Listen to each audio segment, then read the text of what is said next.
had expected. Gradually, however, the tall grey buildings gave way to smaller houses, and the familiar red buses grew less in number, until at long last the driver turned a corner and brought the taxi to a halt in a side street near a group of large buildings. "Here we are, Gov," he said. "Can't get right up to the gates, I'm afraid. There's a bit of an obstruction. But it's only a few yards up the road. Can't miss it. Just follow your nose." The driver paused and looked down out of his cab with growing concern as Paddington, after stepping down onto the pavement, began twisting about for several seconds, and then suddenly fell over and landed with a bump in the gutter. "Here," he called anxiously. "Are you all right?" "I think so," gasped Paddington, feeling himself to make sure. "I was only trying to follow my nose, but it kept disappearing."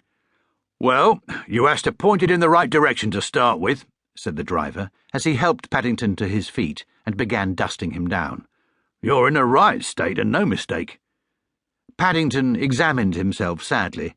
His fur, which a moment before had been as clean and shiny as a new brush, was now covered in a thick layer of dust, and there were several rather nasty-looking patches of oil on his front as well.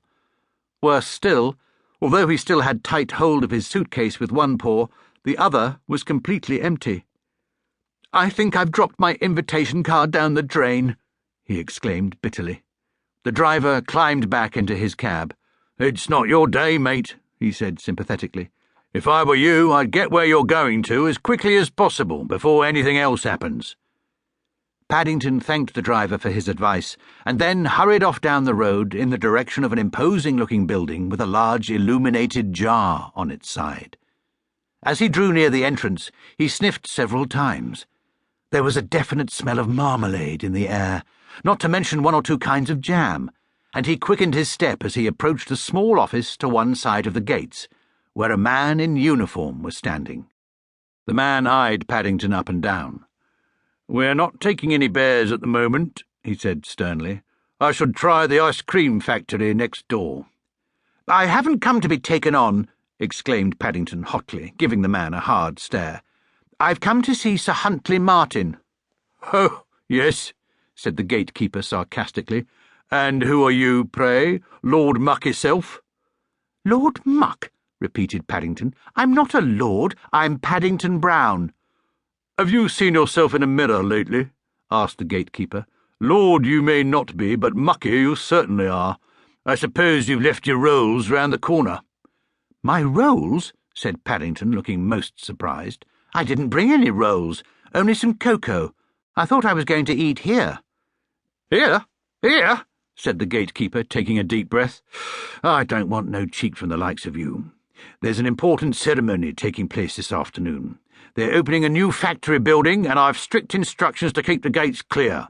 We don't want no young unemployed bears hanging about letting the place down. If you want a job," he continued, picking up a telephone inside his office, "I'll call the foreman. Though what he'll think of it all, I don't know. It says hands wanted on the board. It doesn't say anything about paws." Paddington looked more and more upset as he listened to the gatekeeper.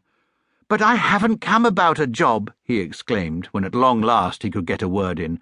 "I've been invited to Sir Huntley's ceremony."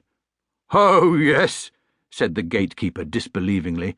"And I suppose you'll tell me next you've lost your invitation card."